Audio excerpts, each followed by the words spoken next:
So আমরা গত পর্ব পর্যন্ত হচ্ছে যে এলিমেন্টর প্রো এর বেসিক যে ফ্রি যে অপশনগুলো ছিল ওইগুলো নিয়ে আমরা ঘাটাঘাটি করেছি। আজকে থেকে আমরা প্রো এলিমেন্ট যেগুলো আছে ওইগুলো নিয়ে এক্সপ্লেন করা শুরু করে দেবো। সো আমি এখানে যদি একটু নিচে আসি তাহলে প্রথমে যে প্রোতে যে অপশনটা পাই সেটা হচ্ছে যে পোস্ট। সো এই পোস্ট নিয়ে আজকে আমরা কাজ করব। পোস্ট নিয়ে কাজ করার জন্য প্রথমেই কি করতে হবে, আমাদেরকে 2-4টা পোস্ট করে নিতে হবে আমাদের ওয়েবসাইটে। সো যেহেতু আমরা এখনো ওয়েবসাইটে কোনো পোস্ট করি নাই, তাই আমি এখান থেকে চলে যাচ্ছি পোস্ট অপশনে। এবং আমরা একটা পোস্ট দেখেছিলাম যে এই পোস্টগুলা দেখেছিলাম আমরা কিভাবে করতে হয়। সো আমরা এক কাজ করি, আমরা এই পোস্টগুলাকে এখান থেকে এটাকে কুইক এডিটে চলে যাই এবং পাবলিশ করে দিলাম এবং এখান থেকে পাসওয়ার্ডটাকে আমরা রিমুভ করে দিই, তারপর আপডেট করে দিই। এই যে আপডেট করে দিলাম এবং এইটাকে যদি আমরা সম্ভব হয় তাহলে, আচ্ছা এটাকে সম্ভব না। সো আমি এক কাজ করতে হবে, আমাকে এটাকে ভিউ করতে হবে। নট ভিউ, আমি এখান থেকে এডিটে চলে যাই। আচ্ছা এটা হচ্ছে যে ভিউ। তো সমস্যা নেই, আমি এটাকে এখান থেকে কপি করে নেই। কপি করে নিলাম, আবার আমি ব্যাক চলে যাই। অ্যাড নিউ পোস্ট, আমি এখান থেকে 5-6টা পোস্ট অ্যাড করে নিই যাতে আপনাদেরকে পরবর্তীটা বোঝাতে আমার সুবিধা হয়।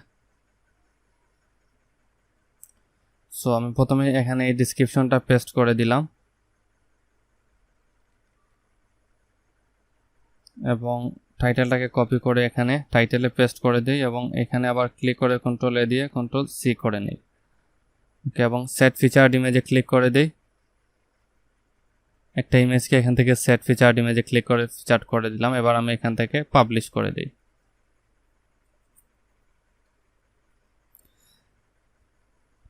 পাবলিশ করে দিলাম। আবার আমি অ্যাড নিউতে ক্লিক করি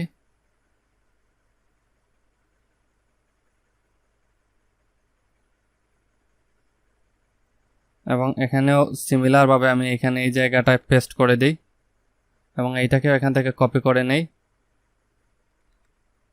জাস্ট টাইটেলটাকে এখানে পেস্ট করে দিই এবং এখানে কন্ট্রোল এ দিয়ে কপি করে নেই এবং সেট ফিচার্ড ইমেজও একটা ফিচার্ড ইমেজ সেট করে দিই।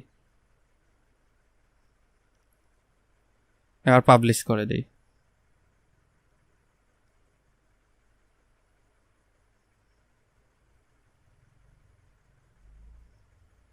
সিমিলারলি আমি আরও একবার পোস্টটাকে অ্যাড করে নেই।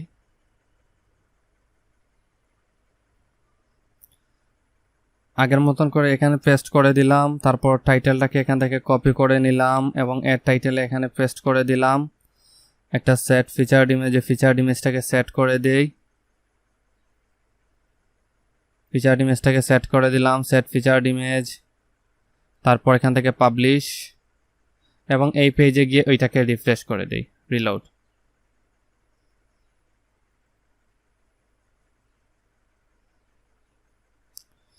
সো একটা পাবলিশ হোক আর একটা রিলোড হোক।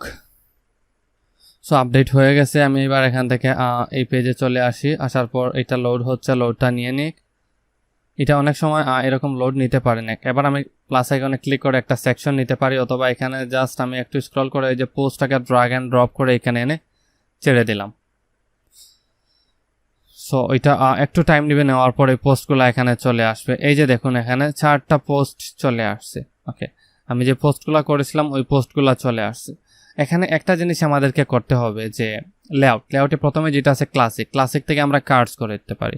কার্ডস করে কি দিলে কি হয় দেখুন, একটা জিনিস আপনারা দেখতে পারবেন এখানে, এটা চেঞ্জ হবে। এখানে একটা কার্ড আকারে চলে আসবে, অর্থাৎ একটা যে ভিজিটিং কার্ড আছে ওই কার্ডের মতো করে একটা টেমপ্লেটে চলে আসবে। অর্থাৎ আমরা যে দেখেছিলাম যে আপনাদেরকে কাউন্টার অ্যাড করেছিলাম, তারপর হচ্ছে আইকন বক্স অ্যাড করে ওইখানে আমরা শ্যাডো দেওয়া শিখেছিলাম। এই যে এরকম কার্ডস, এগুলাকে বলা হয় কার্ডস। এই যে কার্ডস আকারে এখানে চলে আসলো এবং এখান থেকে আরও একটা অপশন আছে ফুল কন্টেন্ট, যদি দিই তাহলে ফুল পোস্টটা এখানে চলে আসবে। পোস্ট পার পেজ, একটা পেজে কয়টা পোস্ট হবে আমরা এখান থেকে কলাম করে দিই, 3টা কলামই থাক। যদি আমরা 4টা 5টা 6টা করে দিতে পারবো এরকম ডানে বামে। পোস্ট প্রতি পেজে কয়টা হবে আমরা দিয়ে দিই, 3টা পোস্টই থাকবে একটা পেজে। এবং শো ইমেজগুলোকে কি আপনারা শো করাতে চান নাকি শো করাতে চান না, এটা আপনাদের বিষয়, ইয়েস অর নো দিয়ে দিবেন। ইমেজ সাইজগুলোকে চাইলে এখান থেকে চেঞ্জ করতে পারেন। তারপর হচ্ছে ইমেজ রেশিও চেঞ্জ করতে পারেন। টাইটেল H3, এই যে এরপরে হচ্ছে এক্সার্ট লেন্থ যেটা আছে এটা হচ্ছে এই যে এখান থেকে এই যে টেক্সট কতটুকু এই যে টেক্সট এখানে কতটুকু শো করবে, আমি যদি এখানে 50 দিয়ে দেই তাহলে এই যে দেখুন এখানে টেক্সটগুলো আরও বেড়ে যাবে, এই টেক্সটগুলো অনেকটাই বেড়ে যাবে, 50 ওয়ার্ডস পর্যন্ত এখানে চলে আসবে। সো এরপরে হচ্ছে মেটাডাটা হচ্ছে এই যে 24 মে, তারপর হচ্ছে যে নো কমেন্টস, এগুলো এখান থেকে ডেটার কমেন্টস দেওয়া আছে, আপনি চাইলে এই প্লাসে ক্লিক করে টাইম অ্যাড করতে পারবেন, কমেন্ট অ্যাড করতে পারবেন, ডেট মেথড মডিফাইড করতে পারবেন, তারপর অথরকেও অ্যাড করতে পারবেন, আবার চাইলে এই ক্রসে ক্লিক করে ডিলিটও করতে পারবেন, এটা আপনার বিষয়। এরপরে হচ্ছে যে এই রিড মোড, এটাকে কি আপনি রাখবেন নাকি রাখবেন না, এই রিড মোডে ক্লিক করার পর কি এই পেজে ওপেন হবে নাকি নতুন একটা পেজে ওপেন হবে, সো এটাও এখান থেকে সেট করে দিতে পারেন।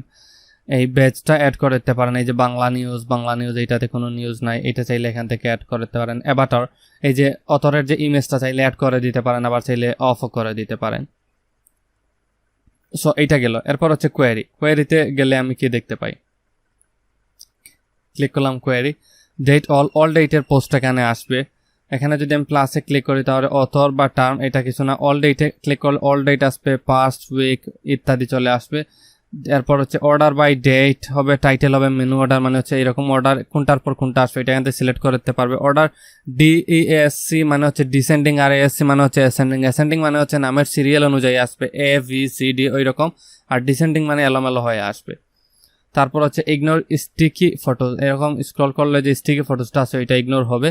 তারপর হচ্ছে কোয়েরি আইডি চাইলে এখানে দিতে পারি। পেজিনেশন মানে হচ্ছে একটা থেকে আরেকটার গ্যাপ, সেখান থেকে চাইলে আমরা পেজিনেশনটা দিতে পারি। তারপর আমরা স্টাইলে গিয়ে সবগুলোর মতোই বিভিন্ন ধরনের স্টাইল এখানে অ্যাড করতে পারি, কার্ডের স্টাইল চেঞ্জ করতে পারি, ইত্যাদি ইত্যাদি বিভিন্ন জিনিস চেঞ্জ করতে পারি। ওইটা আমি অতটুকু দেখাচ্ছি না কারণ স্টাইল প্রত্যেকটার ক্ষেত্রেই সেম, আপনারা জাস্ট একটা একটা করে দেখে নেবেন। ওকে, এরপরে যে অপশনটা নিয়ে আমরা কাজ করব সেটা হচ্ছে যে পোর্টফোলিওস।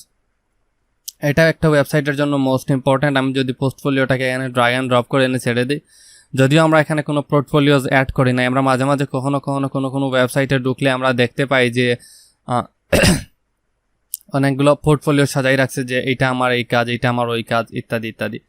সো এখানে কলাম কয়টা হবে, 3টা, পোস্ট পার পেজ কয়টা হবে, 6টা, ইমেজ সাইজ, তারপর যে মেশনারিটাকে যদি আমি এনেবল করে দিই তাহলে এই যে দেখুন এরকম চলে আসবে।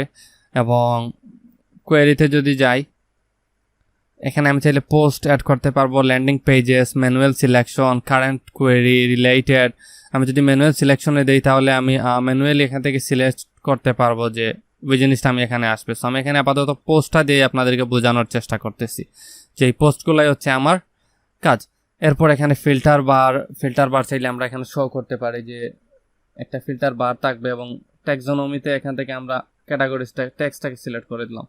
ওকে, এরপর এটা সিমিলারভাবে আমরা স্টাইল দিতে পারবো, কলাম একটা থেকে আরেকটা কলামের গ্যাপ দিতে পারবো, যে র গ্যাপ, একটা গ্যাপ উপর থেকে একটা নিচে কতটুকু গ্যাপ থাকবে ওইটা দিতে পারবো, এবং বর্ডার রেডিয়াসটাকে সেট করে দিতে পারবো, ইত্যাদি ইত্যাদি। সো বর্ডার রেডিয়াস যদি আমি এখানে 10 পিক্সেল সেট করে দিই, চারদিকে বর্ডার রেডিয়াসটা হয়ে যাবে এবং এটা অনেক চমৎকারভাবে কাজ করবে। এবং ইমেজ ওভারলেটস কালারটাকে চাইলে আমরা এখান থেকে চেঞ্জ করতে পারবো, যদি আমি গ্রিন না দিয়ে আমি রেড দিই তাহলে এই যে দেখুন রেড হয়ে গেছে। যদি আমি এখানে এই রেড কালারটা না দিয়ে এই রেড কালারটার অপাসিটিটাকে যদি কমিয়ে দিই তাহলে এই যে দেখুন এইটা আরও চমৎকার লাগতেছে। কালারটা রেড না দিয়ে আমি এই কালারটা রাখতে পারি এবং অপাসিটিটা একটু বাড়াই দিতে পারি, দেখতেছেন?